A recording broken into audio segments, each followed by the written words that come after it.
Vazhdojmë me jetën e personaliteteve të shuar, ku sonte kemi një personalitet të ri. Ai është pikërisht sahabiu i nderuar Sa'd ibn Abi Waqqas radhiyallahu anhu. Kam përmendur edhe në herën e kaluar që pejgamberi sallallahu alaihi wasallam ka dy persona që i kanë fisin e dajallarëve të tij nga kurajshitët, 10 përgëzuarit në xhennet janë prej kurajshitëve. E pikërisht njëri prej tyre është Sa'di, tjetri është Abdurrahman ibn Auf radhiyallahu anhuma. Po Sa'd ibn Abi Waqqas radhiyallahu anhu është personi të cilin pejgamberi alayhi salatu wasalam ose për të cilin profeti alayhi salatu wasalam, Allahu shpëlet, ka thënë, ky është daja im, le të më tregojë ndonjëri për jush dajen e tij. Për është krenuar i dërguar i Zotit sallallahu alaihi wasallam me një personalitet të tillë. Kush ishte Sa'd ibn Abi Waqqas? Sa'd ibn Abi Waqqas, krahas faktit që ishte nga fisi Beni Quraysh dhe Qurayshitët janë 14 barqe, vinte nga një familje fisnike. Thot Sa'di radhiyallahu anhu, e kam pranuar Islamin ose jam për 7 ditë me radhë kam qenë 1/3 e Islamit. Për 7 ditë me radhë kam qenë 1/3 e Islamit. Që sipas llogaritjeve të Sa'dit ose sipas deklaratës së Sa'dit, i vjen që Sa'd ibn Abi Waqqas është i treti i cili ka pranuar Islamin, ndërsa historia do të thotë ndryshe, ç'është e vërteta. Dhe e ka thënë edhe vetë Sa'di një diçka të tillë, që Sa'di është ndër të parët, po.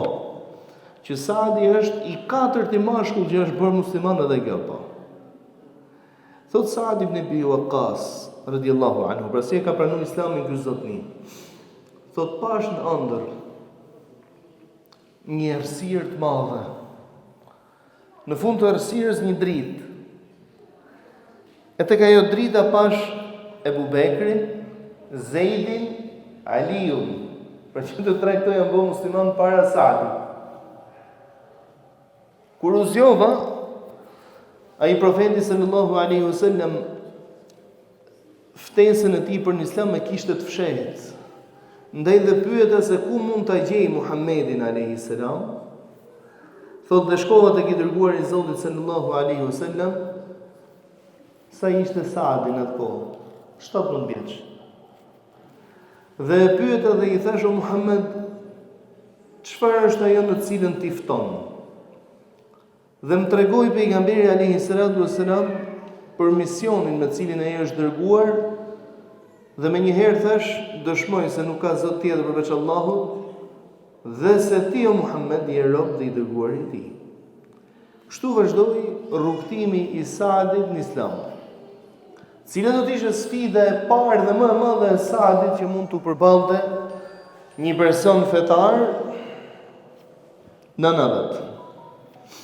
Nëna e Sa'd ibn Abi Waqqas radhiyallahu anhu i thot, ta kam lënë nga makina.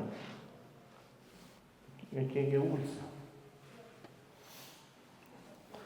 Nëna e Sa'd ibn Abi Waqqas radhiyallahu anhu i thot, o Sa'd, a kështu të mëson feja ty të sillesh me prindrit? A nuk është kjo, domethënë që sa herë dikush bie ndesh me gjëra që nuk i pëlqejnë nga feja ose nga feja. Ndoshta nga ty personalisht, nga sjellja jote, thot, po a kështu të mëson feja ty? Kjo është një shprehje me të cilën jemi mësuar gjithë ne. Dhe këtë duhet të marrim mësim, domethënë sjelljen e Sa'dit me të ëmën. A kështu të mëson feja të cilën ke zgjedhur ta pranosh ti, që të kundërshtojsh prindin tënd?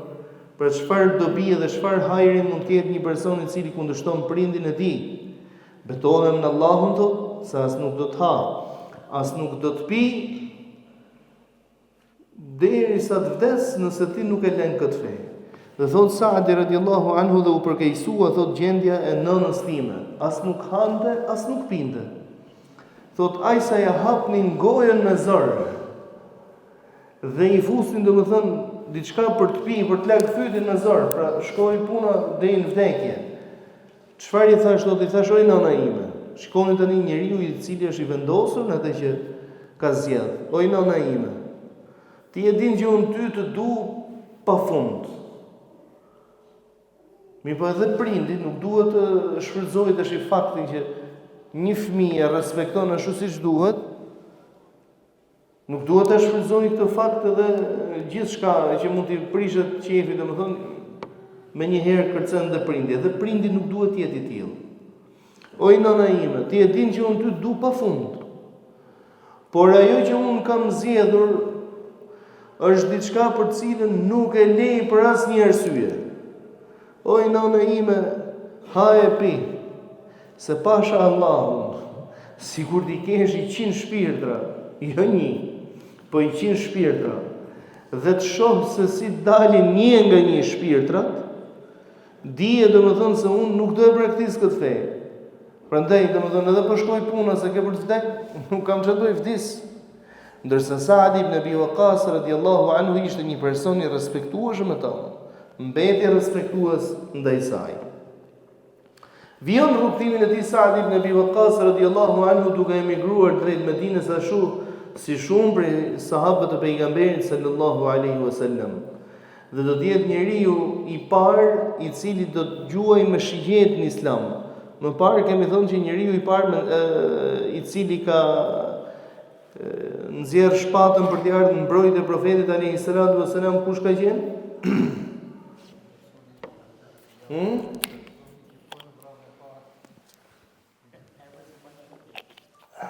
Po Zubejri bin Awam, Zubejri thonë.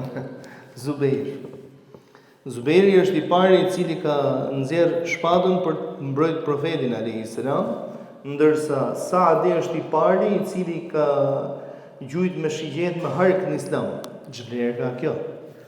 Patjetër që ka vlerë, se profeti sallallahu alaihi wasallam ka bë lutje për Saadin.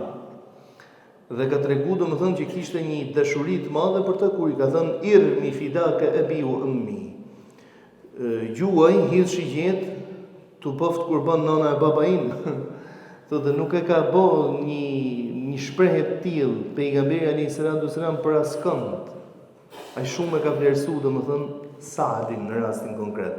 Dhe Saadi e ka bën një diçka të tillë, kjo e dyta ka ndodhur në betejën e Uhudit, ndërsa ajo në cilën Saadi është i pari i cili ka mbrojt, ka qenë para betejëve, pra para betejës së Uhudit dhe Bedrit madje, ku Saadi ka mbrojt shokët e pejgamberit alayhi salatu wasalam nëpërmjet hedhjes së këtyre shigjeteve. Pra ishte një shigjetar ose një harktar i Zotit që ja qëllonte vazhdimisht në shenjë.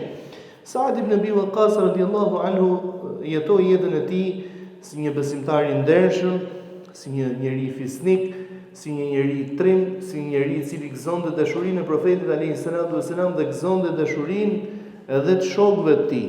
Për sa i përket dashurisë së profetit, na ka lënë mësimin më madhështor të mundshëm se si duhet sillemi me familjen, fëmijët në proporcion me pasurinë të cilën e kemi. Saad ibn Abi Waqqas radhiyallahu anhu, në ato që njihet ndryshe si haxhi i lam të mirës, haxhi i vetëm të cilin e ka bërë pejgamberi alayhi salatu wasalam, smuret rënd, aq shumë smuret sa e ndjen veten se gjithçka po përfundonte domethënë nga jeta e tij. Aso kohë, nëse themi që Saadi domethënë është bërë musliman 16 vjeç, edhe 13 Medinë shkon 29, edhe një 8, është 37 vjeç në moshën që ne po flasim. Shkon pejgamberi alayhi salatu wasalam për ta vizituar dhe i thotë i dërguari i Allahut, siç e shef jam në prag të vdekjes, kam shumë pasuri dhe nuk kam vetëm se një vajzë. Që më këshillon ai dërguari i Zotit nëse unë jap 2/3 e pasurisë time në rrugt të Allahut. Ne nuk jemi për të shfrytzuar njerëzit, po burrat dolin shteg është i gjyrë. Jo, tha profeti alayhi salatu wasalam. Gjysmën tha i dërguari i Zotit. Jo, Saad. I dërguari i Zotit tha 1/3.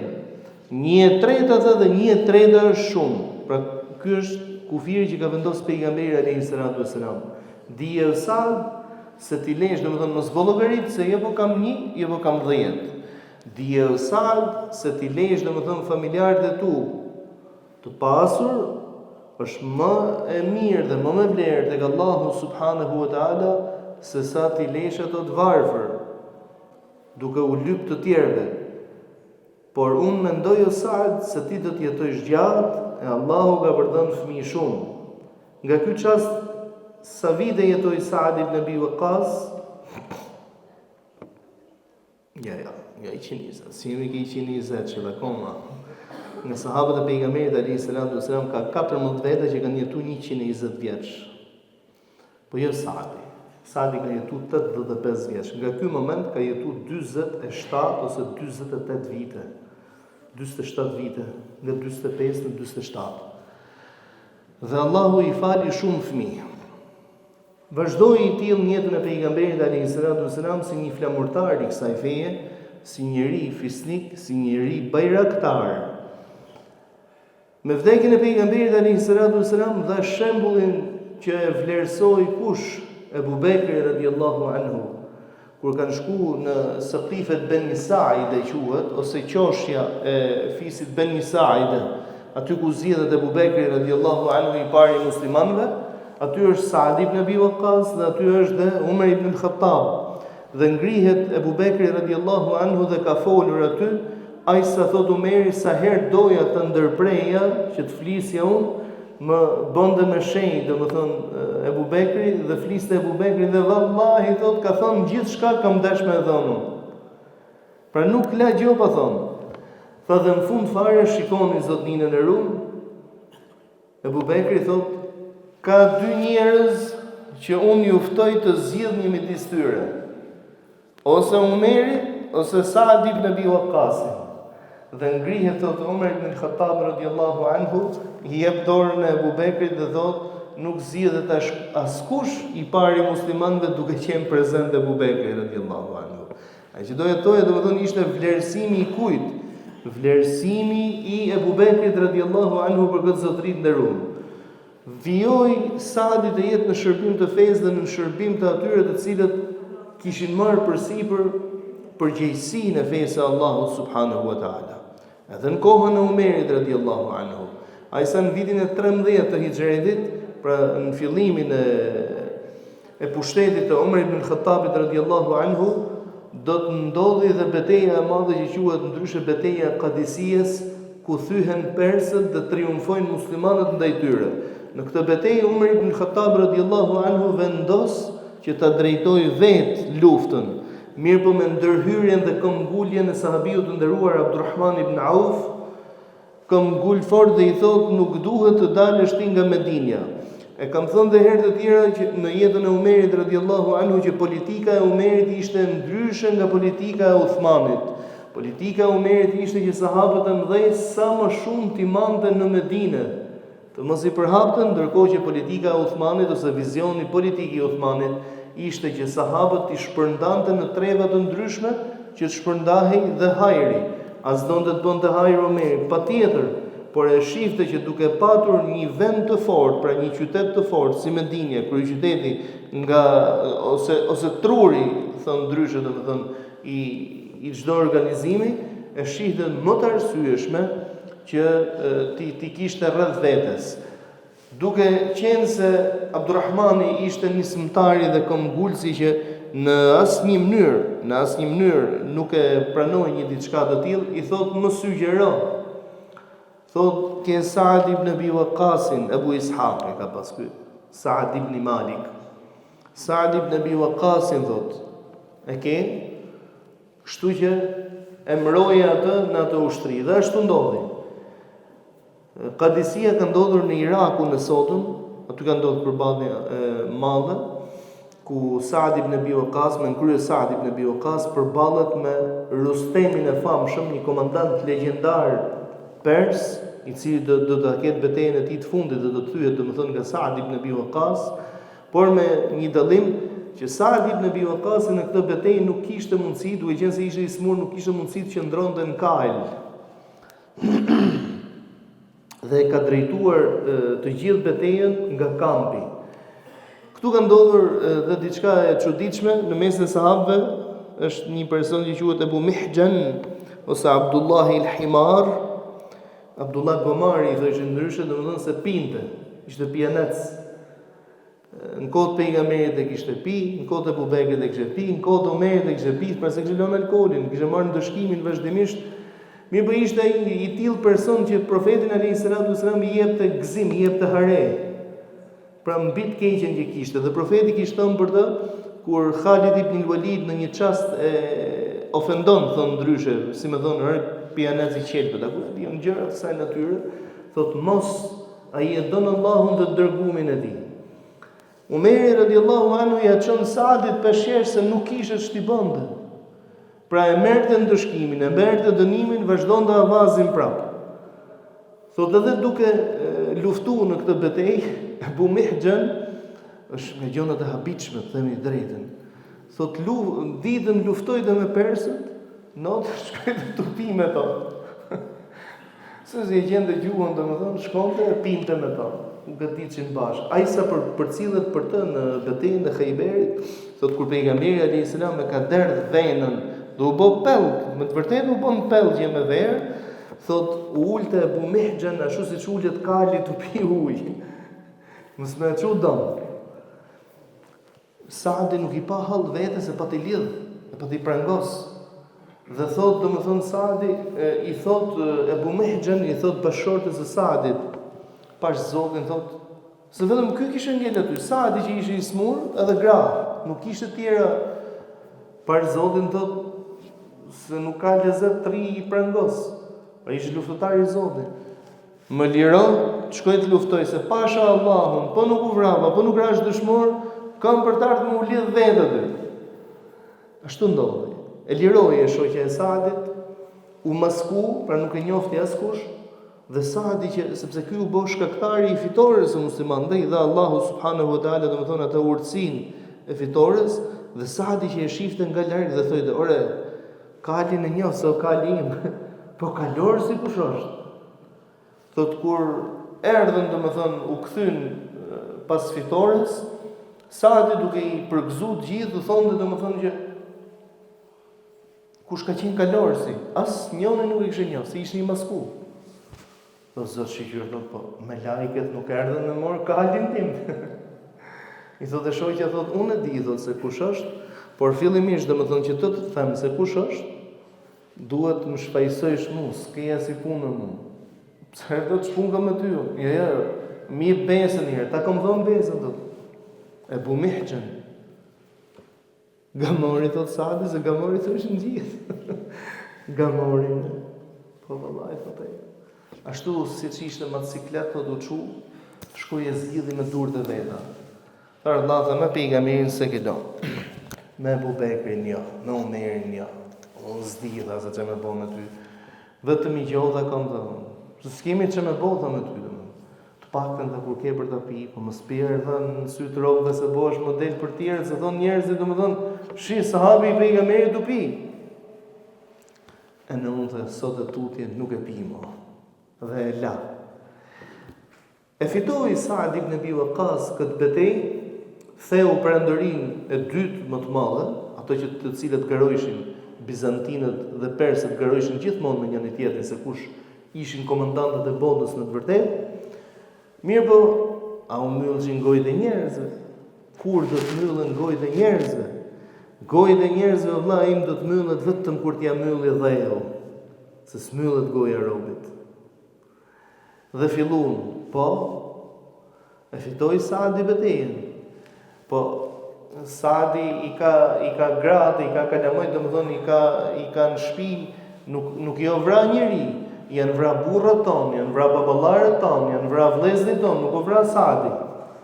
Thotë për herë të parë, domethënë Saadi ibn Abi Waqqas radhiyallahu anhu detyrohet të tregojë që ai ishte i pamundshëm për të fituar, thotë ka urdhënuar që ta ngrejshin, thotë dhe ka zhvesh shpinën dhe i ka treguar domethënë se si ishte i dëmtuar në shpinë. Plagët që kishte në shpinë. Pra për efekt të plagëve nuk kishte marrë pjesë. Vallahi thot nuk kisha për ta bërë kurrë një diçka të tillë, por më detyruat. Pra nuk është se kam në i qef të madh me ne me tuan ku ty, por më detyruat. Umeri radhiyallahu anhu padyshim që e vlerëson dhe Saad ibn Abi Waqqasin ashtu si paraardhësi i tij Abu Bekrit. Ndaj dhe emëron atë vali të qytetit të Kufës në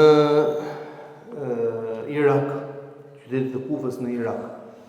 Dhe kur shkon atje domethënë Saadi, pas një farë kohe, kthehemi prapë ke kjo që thuhet domethënë që gojët e njerëzve nuk mbyllen. Nuk lënë ankesë pa nxjerr. Nuk lënë ankesë pa nxjerr. Ai sa u detyrua Omeri radiallahu anhu me shku vetë, me i vërtetu domethënë.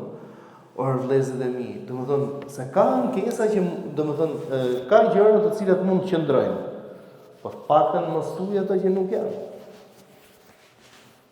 Mos thuaj ato të cilat nuk qëndrojnë. Një prej atyre të cilat nuk qëndronin kush ishte? Ishte se Saadi as më u fal nuk di. Dhe i merr Omeri xhamia të marr me radhë duke pyet, nuk qëndronin. Derisa erdhi në xhamin kryesore, thotë aty u ngrit thotë një person, Saad ibn Abi Waqqas, në mesin e sahabëve të pejgamberit alayhis salam, ka qenë mrekullia e dërgumit të Zotit, i ka pas lutjet e pranuara.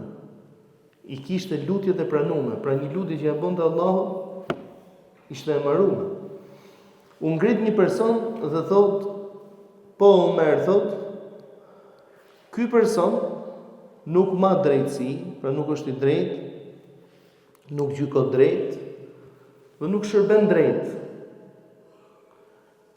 Aty i rrituar ngrihet Saadi dhe thot, o Zot, nëse ky person është i padrejt në atë që thot, o Zot, zjatja jetën, shtoja fukarallikun dhe boje të jetë pjesë e fitneve, e sprovave.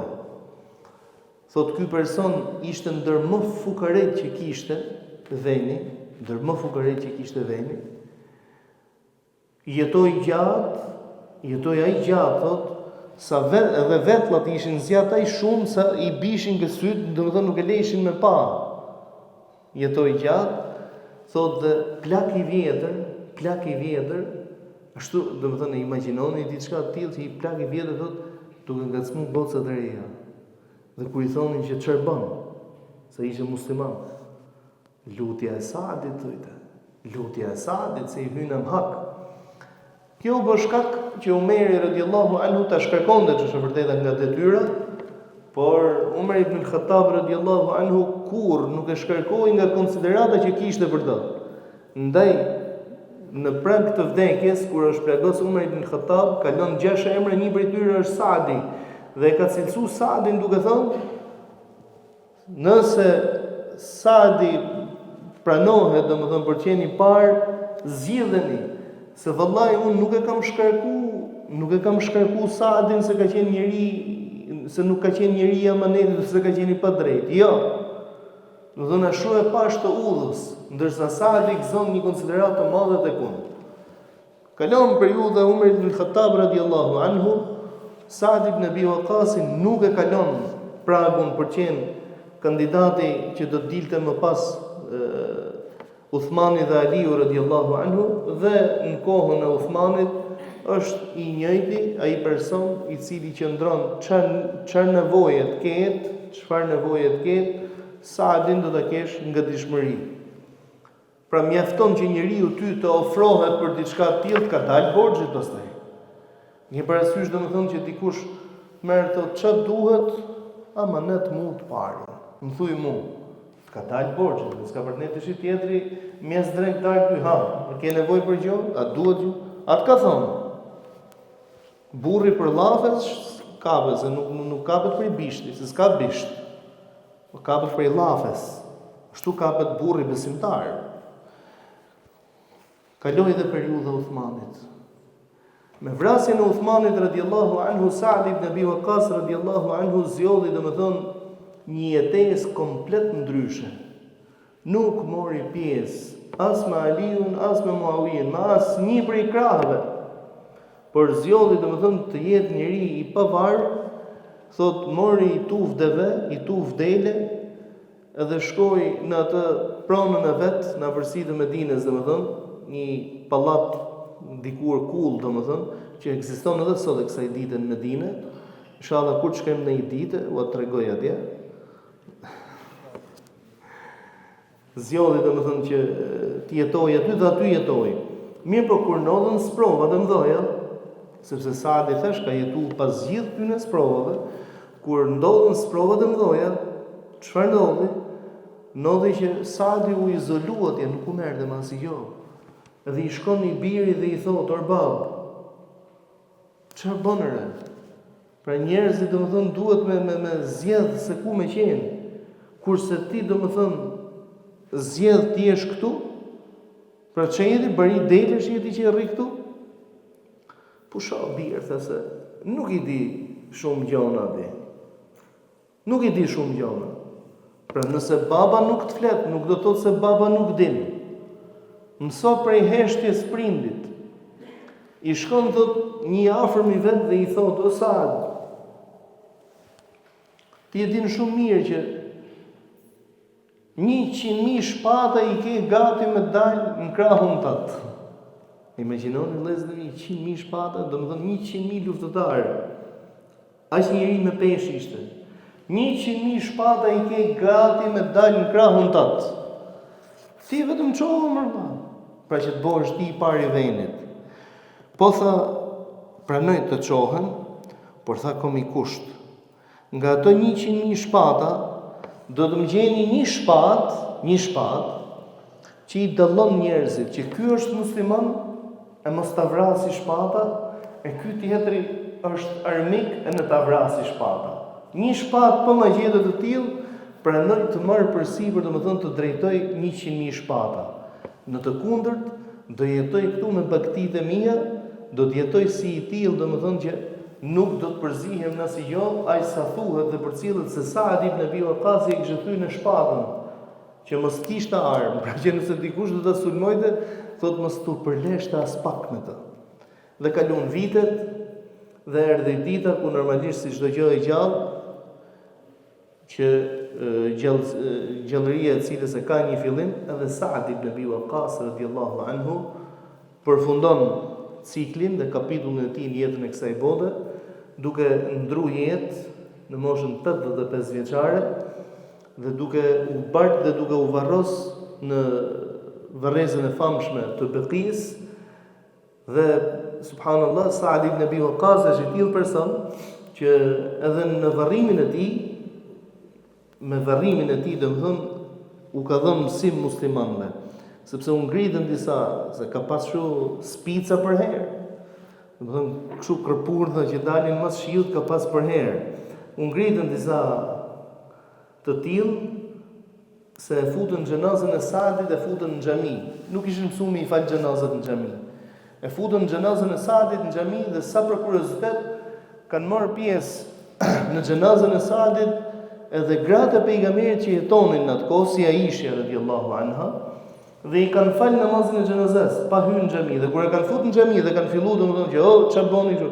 Keni parasysh janë disa tillë, çfarë bëni kështu? A thosë domethënë ai e ka kështu hakun, ja ka dhënë Allahu hakun tu dhe ti nuk e sheh atë hakun që ka ai. Çfarë bëni kështu? Ku futen xhenazat në xhami? Kur i ka futur pejgamberi alayhis salam, thot Aisha radhiyallahu anha, subhanallahu, do të shpejt harrojnë njerëzit. Po e harruan kur pejgamberi alayhis salam e futi xhenazën e filanit në xhami. Dhe nga ajo ditë do të filluan në Medinë se nuk i fusnin në xhami, filluan në Medinë të bënin traditë që xhenazat i fusnin në xhami. Pra Saad ibn Abi Waqqas jetoi si një person i bereqetshëm, një jetë aq sa ja kishte shkruajtur Allahu subhanahu wa taala, jetoi me të mirat, me sprovat, me të ligat e kësaj bote, por jetoi si një person që bashkë me jetën mori dhe veprën e tij dhe mori pikërisht dëshmitë e mira. I mjafton fakti dëshmia e pejgamberit alayhi salatu wasalam si një ndër 10 të përgëzuarit me xhennet. Elusim Zotin xhelel xhelalut na mundsoj të ecim rrugës së këtyre burrave të famshëm. Elusim Zotin xhelel xhelalut na mundsoj të punojmë si veprat e tyre. Elusim Allahun subhanahu wa taala mos lejoj të dalin për kësaj xhamie vetëm se me gjunahe të falura, me tëubet pranuara, me lutje të parafuzuara. Kështu siç na mundsove o Zot të mbledhemi këtu, na mundsoj Zot që të gjithë bashku bashkë me familjet tona dhe të gjitha ata të cilët i duam dhe na duan për hatrin tënd, të mbledhemi në xhennetet e larta, në xhennetet Firdaus. Amin, amin, amin. Walhamdulillahi rabbil alamin.